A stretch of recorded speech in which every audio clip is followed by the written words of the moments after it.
मायेची सावली हरपली. कणोलीत कैलासवासी सुमन दशरथ जगताप यांना अश्रूंनी निरोप. आई म्हणजे मायेचा अथंग सागर, त्यागाची मूर्त प्रतिमा आणि संस्काराची पहिली गुरुकिल्ली. आईचे ऋण शब्दात व्यक्त करता येत नाहीत, कारण तिचे प्रेम निस्वार्थ असते. दुःखात आधार, आनंदात सोबती आणि संकटात ढाल बनून उभी राहणारी आई आयुष्यभर मार्गदर्शक असते. आईचे छत्र हरपले की आयुष्य पोरकं होतं. आईची जागा कुणीही भरू शकत नाही. अशीच मायेची सावली हरपलेल्या कुटुंबाने कणोली येथे अश्रूंनी श्रद्धांजली अर्पण केली. कैलासवासी सुमन दशरथ जगताप यांच्या प्रथम पुण्यस्मरणाने उपस्थितांचे मन हेलावून गेलं. कणोली तालुका संगमनेर येथे कैलासवासी सुमन दशरथ जगताप यांचा प्रथम पुण्यस्मरण कार्यक्रम रविवार दिनांक 18 जानेवारी 2026 रोजी सकाळी 10 वाजता शोकाकुल वातावरणात पार पडला. कणोली तालुका संगमनेर जिल्हा अहिल्यानगर येथे आयोजित या कार्यक्रमासह तालुक्यासह परिसरातील नागरिकांनी मोठ्या संख्येने उपस्थिती लावून भावपूर्ण आदरांजली अर्पण केली. या पुण्यस्मरण सोहळ्यास संगमनेर तालुक्याचे आमदार अमोल खताळ, ज्येष्ठ नेते शरद नाना थोरात, जोर्वे गावचे माजी सरपंच तथा युवा नेते गोकुळ दिघे, मालुंजे गावचे माजी सरपंच युवा नेते संदीप घुगे, ग्रामसेवक संघाचे अध्यक्ष एकनाथराव ढाकणे यांच्यासह सामाजिक, राजकीय, धार्मिक, व्यावसायिक व शैक्षणिक क्षेत्रातील अनेक मान्यवर उपस्थित होते. कणोली व परिसरातील ग्रामस्थ, नातेवाईक, आप्तेष्ट यांनी मोठ्या संख्येने उपस्थित राहून कुटुंबियांच्या दुःखात सहभागी होत श्रद्धांजली वाहिली. यावेळी हरिभक्त परायण सुनील महाराज पवार आश्वी यांचे संगीत प्रवचन झाले. प्रवचनात त्यांनी आईचे उपकार, आईची महती आणि संतांची महती या विषयावर प्रभावी व अंतःकरणाला स्पर्श करणारे प्रबोधन केलं. त्यांच्या प्रवचनामुळे उपस्थितांच्या डोळ्यात अश्रू तर मनात आईविषयी अपार कृतज्ञतेची भावना निर्माण झाली. या कार्यक्रमास शोकाकुल कुटुंबातील दशरथ संतुजी जगताप पती, मुलगे रावसाहेब दशरथ जगताप, मोहन दशरथ जगताप, भारत दशरथ जगताप, विजय दशरथ जगताप, मुली सौ शोभा प्रमोद वाघमारे, सौ बेबी एकनाथ खरात, ग भा मंदा भाऊसाहेब ब्राह्मणे, तसेच गौतम कचरू जगताप, भास्कर संतुजी जगताप, बंडू भास्कर जगताप, ग भा वत्सला शांताराम कदम, सौ मनीषा कानिपनाथ खंडीझोड यांच्यासह समस्त जगताप परिवार उपस्थित होता. कार्यक्रमाच्या शेवटी उपस्थितांनी कैलासवासी सुमन दशरथ जगताप यांच्या स्मृतींना भावपूर्ण श्रद्धांजली अर्पण केली. घेतलं, चालली होती दिंडी माझ्या माऊलींची. कोण होते? माऊली. अलंकापुरी ते पंढरी वारी करणारे माझे माऊली वारी करायची. माझ्या मनाला गो छंद नित्य गोविंद गोविंद. त्याच्या मनाला छंद लागला आणि मग त्या ठिकाणी असं माझे माऊली म्हटले, मी पंढरीला असं गेलं पाहिजे, ही वारी मी केली पाहिजे. छंद लागलाय ना, माझे माऊली वारी करायचे. आणि वारी करणाऱ्या माऊलींचं असताना दर्शन घेतलं. कुणी? त्या कानोपात्री. दर्शन घेता क्षणी सांगितलं, माय बाप खरंच सांगा, माझ्या मागे राजाचे रक्षक लागले, मला कोण वाचवेल? म्हणजे तुला इथं वाचवणारा दुसरा तिसरा कोणी नाही. जो विटेवरती सम पाय देऊन उभा राहिलेला मालक आहे ना, हाच तुला वाचव. त्याच्याशिवाय तुला दुसरं वाचवणार नाही कोणी. ठीक आहे म्हटले. त्या रक्षकांना सांगितलं, दादा हो 1-2 मिनिट मला जाऊ द्या, आणि एकदा दर्शन घेतलं की तुमची इच्छा जशी असेल तसं मी तुमच्या बरोबर येईल. ठीक आहे म्हणले, पळून जाऊ नको. म्हणजे नाही पळून जाणार. तिथून निघाली, रावळामध्ये प्रवेश केला. विठुरायाचं असं मुख दिसलं, मनामध्ये साठवलं, हृदयामध्ये साठवलं, दर्शन घेतलं आणि आपला प्राण देवाच्या चरणामध्ये विलीन केला. कोणी? कानोपात्री. कारण सांगितलं होतं, देवा एक तर आईला कलंक आहे, रेषामुळे नेला होता, या शरीरालाही कलंक लागू देऊ नको, याकरता आता काळजी तू घे. स्थूल शरीर माझं पवित्र बनव, तसंही पवित्रच आहे. मी साधना करते, मी भजन करते, तसंही पवित्रच आहे. पण एक कर, याला कलंक लागू देऊ नको, ही जबाबदारी तुझ्यावरती आहे. आणि दर्शन घेतलं आणि आपला प्राण देवाच्या चरणामध्ये विलीन केला. कोणी? कानोपात्रीने. ऐका, असे 3 प्रश्न श्रीमद भागवतामध्ये. पहिला प्रश्न असा आहे, असं कोणतं चक्र आहे प्रत्येक जीवाच्या मागे आहे? दुसरा प्रश्न असा आहे, अशी कोणती गुफा आहे, त्या गुफेमध्ये प्रवेश केल्यानंतर मनुष्य पुन्हा रिटर्न येत नाही, अशी कोणती गुफा आहे? हाही एक प्रश्नच आहे. गुरुवर हे पाठामध्ये कधी कधी सांगायचे की म्हटले, काळरूपी नावाचं चक्र हे प्रत्येक जीवाच्या मागे आहे. बरोबर आहे का नाही? काळरूपी नावाचं चक्र हे प्रत्येक जीवाच्या मागे आहे. आणि अशी कोणती गुफा आहे की त्या गुफेमध्ये प्रवेश केला का पुन्हा माघारी येणं नाही? म्हणले, देवचारणाची गुफा अशी आहे, तिथे एकदा प्रवेश झाला की पुन्हा माघारी येणं शक्य नाही, परत माघारी येत नाही. बरोबर आहे का नाही? ती चरणरूपी गुफेमध्ये प्रवेश केला आत्मतत्वाने, आणि मग त्या ठिकाणी काही मंडळी गोळा झाली. मला सांगायचं हे आहे, वेशीची मुलगी होती, तिचं शरीर अपवित्र होतं, आणि तिच्या कुळामध्ये जन्माला आलेली तीही अपवित्र होती, परंतु जेव्हा देवाचं स्मरण घडलं तिचं शरीर पवित्र झालं. कोणाचं? कानोपात्रेचं. कानोपात्रा वेशीची मुलगी, तिचं शरीर जर पवित्र झालं असेल तर मला सांगा, आपण भजन करणारे आपले मुलं आणि आपलं शरीर पवित्र होणार नाही का? सहजरित्या पवित्र होतं. आणि म्हणून त्या कानोपात्रेला असा मोठेपणा दिला, पंढरपूरला गेल्यानंतर डायरेक्ट पहिलं देवाचं दर्शन नाही, पहिलं कानोपात्रेचं दर्शन. तर तिच्या झाडाच्या रूपानं ती उगवलेली आहे. पहिलं आपण झाडाचं दर्शन घेतो ना, झाड कोणतं? कानोपात्रेचं झाड. तसं तरटीचं झाड येते, पण कानोपात्रेचं झाड म्हणून आपण त्या ठिकाणी असं संबोधतो. पहिलं दर्शन तिचं आहे, तिचा देह पवित्र झाला. अजून कोणाचा देह पवित्र झाला? ऐका ना, चंद्रभागेच्या वाळवंटामध्ये एक असं काही एक मोठं व्यक्तिमत्व होऊन गेलं, त्यांना आपण पुंडलिकराय म्हणतो. बरोबर आहे का नाही? देवाचं नाव नंतर पहिलं त्यांचं, पुंडलिका वरदा हार विठ्ठल. पुंडलिकाला मोठेपणा दिला का? आजच्या जन्मामध्ये असणारं जे स्थूल शरीर मिळालं होतं, देवाच्या कामासाठी खर्च केलं, झोपलेलं असणारं हे व्यक्तिमत्व, त्याला मुचकुंद नावाचा राजा म्हणायचे. आणि हा राजा गुहेत झोपलेला असताना काल यमनाचं आणि परमात्म्याचं युद्ध चालू होतं. परमात्मा पळाला, ज्या ठिकाणी पळून गेला त्यावेळी त्याला नाव पडलं गेलं रणछोड कृष्ण, रणछोड दास असा शब्द वापरला गेला. पळून गेला पुढे गुफेमध्ये, आणि त्या गुफेमध्ये राजा झोपलेला होता, मुचकुंद नावाचा राजा. मातोश्री सुमननाथ दशरथ जगताप यांच्या प्रथम पुण्यस्मरणाच्या निमित्ताने उपस्थित आहोत. आणि त्या निमित्तानं हरिभक्तपरायण सुनील महाराज पवार आणि त्यांचे सर्व गायक वादक वृंद यांनी जी प्रवचनरूपी सेवा केली, या सर्वांचे मी आपणा सर्वांच्या वतीने ऋण व्यक्त करतो. आणि महाराजांनी सांगितल्याप्रमाणे या माता 1 वर्षापूर्वी देहरूपाने जरी गेल्या असल्या तरी आत्मतत्व रूपाने या ठिकाणी त्या आजही या कुटुंबामध्ये विराजमान आहेत असं म्हटलं तर चुकीचं ठरणार नाही. आज या मातेचा मोक्षाचा दिवस आहे, आणि आज मोक्षाचा दिवस म्हणजे या ठिकाणी आत्मामुक्तीचा दिवस आहे. म्हणून मी आपणा सर्वांच्या वतीने परमेश्वर चरणी प्रार्थना करतो, या कुटुंबानं आज या पिंडदानातून असेल, ज्ञानदानातून असेल, अन्नदानातून असेल, जे पुण्य केलेलं आहे ते पुण्य या मातेला परमेश्वराच्या चरणी योग्य जागा मिळण्यासाठी या मातेच्या चरणी अर्पण करूया. अशा प्रकारची या ठिकाणी आणि या मातेच्या जीवात्म्यात सद्गती मिळो, परमेश्वराच्या चरणी योग्य जागा मिळो, अशा प्रकारची भावपूर्ण श्रद्धांजली आपल्या सर्वांच्या वतीने या ठिकाणी वाहतो आणि थांबतो. परिवारावर प्रेम करणारे सर्व मान्यवर प्रतिनिधी बंधू आणि भगिनींनो, कैलासवासी सुमनबाई दशरथ जगताप यांचं प्रथम पुण्यस्मरण आहे.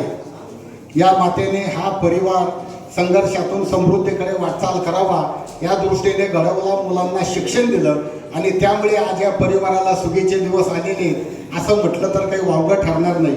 माझे जे मित्र आहेत जगताप सर, हे सेवानिवृत्त मुख्याध्यापक आहेत, आणि त्यांनी या सेवेच्या कालावधीमध्ये शैक्षणिक क्षेत्रामध्ये अतिशय भरीव असं योगदान दिलेलं आहे.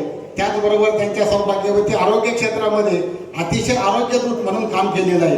आणि हे जर या कुटुंबाला जर कोणाची शिदोरी मिळाली असेल तर या मातेने ही मुलं घडवली, हा प्रपंच अद्यावत घडवला आणि त्यामुळे हा प्रपंच पुढं चाललेला आहे. मुलं बाळ घडलेली आहेत आणि या मातेचा आदर्श, या मातेचे विचार या परिवाराने तुम्ही आम्ही सर्वांनी पुढं चालू ठेवावे अशी मी श्री स्वामी समर्थ चरणी प्रार्थना करतो आणि मातेच्या आत्म्यास सद्गती प्राप्त हो अशी स्वामीकडे प्रार्थना करतो. ढाकणे परिवाराच्या वतीनं आणि आमच्या ग्रामसेवक संघटनेच्या वतीनं भावपूर्ण श्रद्धांजली अर्पण करतो. माता बंधू भगिनी, आज या ठिकाणी आपण सर्वजण तुमचे मित्र रोसू पाटील, त्याचप्रमाणे गौतम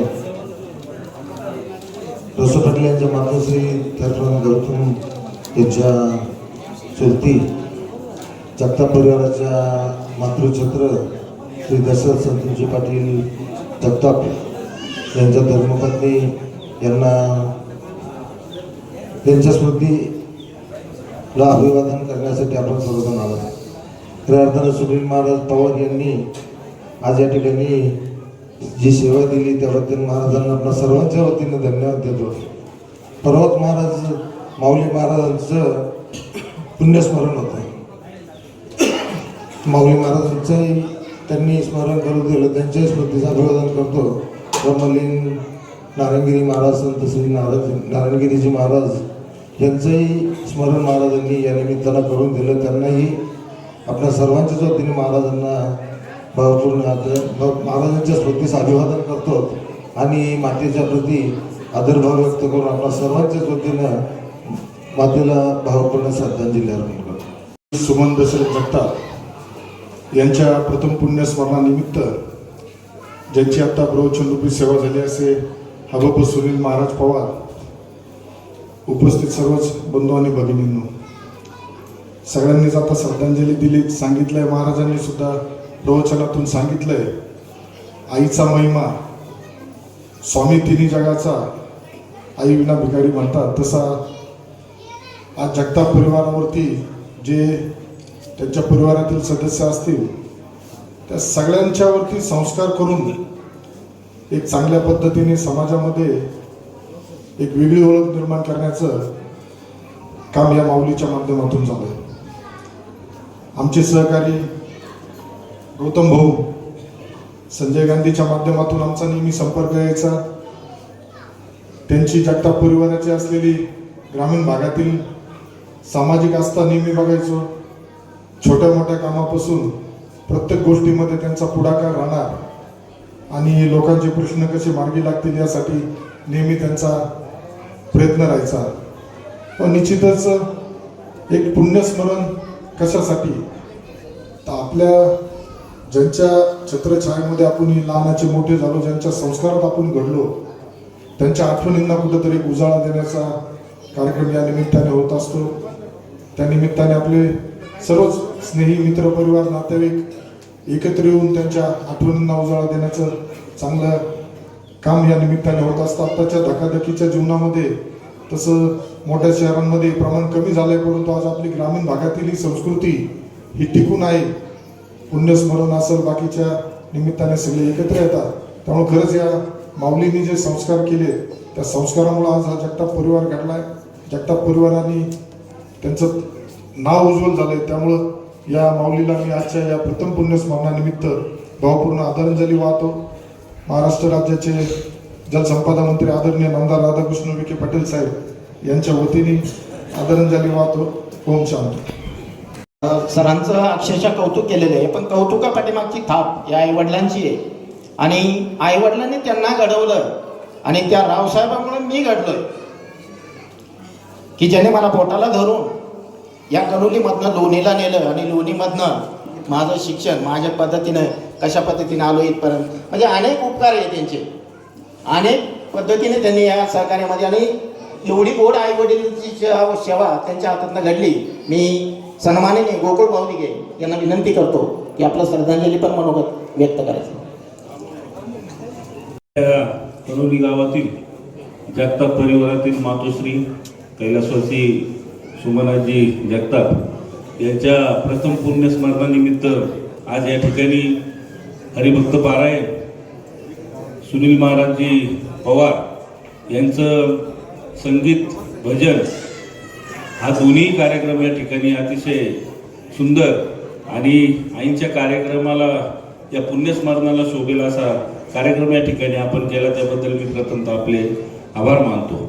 या ठिकाणी बऱ्याच वक्त्यांनी आईबद्दल महंती सांगितली, पण जे आपण समोर बघतो आणि समोर बघितल्यानंतर जे आपल्याला कळतं ते अतिशय महत्त्वाचं असतं. अतिशय सुंदर आईंनी जाताना या कुटुंबाला शिकवण अतिशय सुंदर दिली. ती आपण जसं म्हणतो की भाताची परीक्षा घेण्यापेक्षा सीताची परीक्षा घेऊन आपल्याला भात समजला पाहिजे.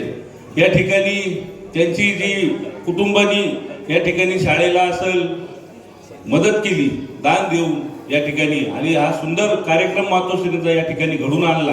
या जगताप परिवाराचे मी आपल्या सर्वांच्या वतीने या ठिकाणी आभार मानतो की मातोश्रींचा प्रथम पुण्यस्मरणाचा कार्यक्रम अतिशय सुंदर केला.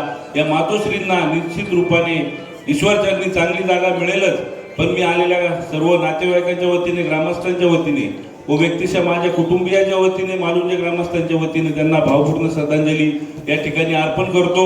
व त्याचप्रमाणे आपल्या महाराष्ट्र राज्याचे की आईची किंमत जर त्याला कळायची असेल, आईची महती ज्याला कळून घ्यायची असेल, तर त्याने 1 तासभर 1-1.5 किलोचा दगड आपल्या पोटाला बांधायचा आणि 1.5 तास फक्त फिरत राहायचं, काहीतरी काम करायचं. अहो 1.5 तास आपल्याला 15 मिनिटं सहन होणार नाही तो गोळा. ती आई 9 महिने 9 दिवस तो गोळा आपल्या पोटाला बांधून सगळी कामं करते हो. आणि ही सगळी कामं करते, वरून आपल्याला जन्म देते आणि सर्व विश्व दाखवते. हे विश्वाची माझी गरज. आणि म्हणून ती आई प्रथमतः, मला जगातले देव माहित नाही, पण जगापेक्षा इतर देवांपेक्षा जिने मला जन्म दिलाय ती आई माझा प्रथम देव आहे. ज्या बापानं मला लहानचं मोठं केलं तो बाप माझा प्रथम देव आहे. आणि अशी आमची सुमन अक्का, हिने सर्व कुटुंब अक्षरशः हालाकीच्या अवस्थेमधनं सांभाळले. आमचे दादा दशरथ दादा बडूशे बैल, ती बैलगाडी इथनं संगमनेरवरून काहीतरी मार्केट बांधून भरायचं, ते गावात आणायचं. सर त्या काळामध्ये अक्षरशः थोड्या पैशामध्ये म्हणजे या माणसाने कुटुंब चालवलंय. आणि ह्या कुटुंबामधला सगळ्यात मोठा मुलगा आमचा रावसाहेब, की हा शिक्षक झाला. आणि अशी म्हण आहे की घरामधली एक मुलगी शिकली तर सगळं घर सुशिक्षित होतं किंवा शिकलं जातं.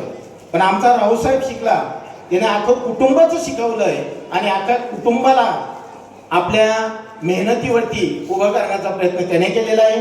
आणि म्हणून या आई वडिलांना तर खूप खूप धन्यवाद. तर त्याहीपेक्षा आमच्या रावसाहेबाला की ज्याने या कुटुंबाला एकत्रित सांभाळलंय. बहिणी, बाळा, मेहुणे, नातेवाईक सगळे या सगळ्यांना एकत्रित धरून आतापर्यंत चाललेलं हे कुटुंब. अशा या कुटुंबातली ही महत्त्व आपल्यातून निघून गेलेली आहे. असो, आईवरती बोलण्यासारखं खूप आहे. मी या ठिकाणी सन्माननीय संदीपराव उगे यांना विनंती करतो की आपण गुरु संत तुकाराम, संत ज्ञानेश्वर, सर्व या महापुरुषांना मी प्रथमतः वंदन करतो. महाकारुणी तथागत भगवान बुद्धांनाही वंदन करतो, महापुरुषांनाही वंदन करतो. खरं तर आज आपल्यातून निघून गेलेल्या दिवंगत सुमन दशरथ जगताप यांचं प्रथम पुण्यस्मरण या ठिकाणी आहे. आपण सर्व ग्रामस्थ, सर्व शिक्षक वृंद आणि सर्वच नातेवाईक या कार्यक्रमासाठी उपस्थित आहात. प्रथमतः आपलं सर्व स्वागत करतो. खरं तर आई आपल्यातून निघून गेलेले 1 वर्ष झालेलं आहे. वेळेअभावी मी जास्त आपला वेळ घेणार नाही, परंतु काही गोष्टी मुद्दाम या ठिकाणी सांगाव्याशा वाटतात की आईचं प्रेम जोपर्यंत आपल्याला मिळतं तोपर्यंत आपण श्रीमंत असतो. खरं तर ज्याच्या ओट्यावर आई आणि वडील हे दोघे जर बसलेले असतात ना, त्या माणसाचं घर इतकं श्रीमंत असतं की टाटा अंबानीपेक्षाही त्याचं घर खूप श्रीमंत असतं, असं माझ्या सारखीला वाटतं. खरं तर आई या शब्दामध्ये किती मोठी ताकद आहे. या ताकदीमध्ये आपलं जीवन आपण खरं तर जोपर्यंत आपली आई आपल्या शिरावर आहे तोपर्यंत आपण खूप मोठी कार्य, खूप मोठी कामं करू शकतो. आईवडील आपल्या शिरावर उभे असतात. आणि म्हणून खरं तर काल 4 ओळी मला आठवल्या, त्या मी कागदावर उतरवल्या आणि त्या आपल्यासोबत ठेवतो आणि माझ्या वाणीला पूर्णविराम देतो. मंडळी, आई म्हणजे काय? जिने तुम्हाला मला जन्म दिला ती आई असते सर्वांची सारखी. जिने तुम्हाला मला जन्म दिला ती आई जर असते सर्वांची सारखी. आपल्या हजारो बोटा चुका घेते ना, कधीच वाटत नाही परकी, कधीच वाटत नाही परकी. तिची माया कुठल्याही मापात कधीच मोजता येत नाही बघा. तिची माया इतकी अपार असते, तिची माया आपण कुठल्याच मापात मोजू शकत नाही. आणि म्हणून तिची माया कुठल्याही मापात आपण कधीही मोजता येत नाही. आपण किती मोठे झालं तरी ती नेहमी छातीशी कवटाळून पाहिजे, नेहमी छातीशी कवटाळून पाहिजे. आई, आई मला जन्म देताना सांग, तुझ्या पोटावर जन्म कोण आहे? कधी केलाय विचार आपण? आई मला जन्म देताना सांग, तुझ्या पोटावर किती जन्म खुणा नाही की कधी कोणी पाहिल्या. किती झाल्या असतील तुला वेदना, किती झाल्या असतील तुला वेदना. तुझ्या हातावर उरले नाही ग मला नाव घालण्याचे पुरावे. खरं तर वेळ कमी असल्यामुळे मी थोडा स्पीड घेतोय. तुम्हाला तुझ्या हातावर उरल्या नाही ग मला नाव घालण्याचे पुरावे. सांग ना आई ऋणातून तुझ्या कसे मुक्त व्हावे. सांग ना आई तुझ्या ऋणातून कसे मुक्त व्हावे.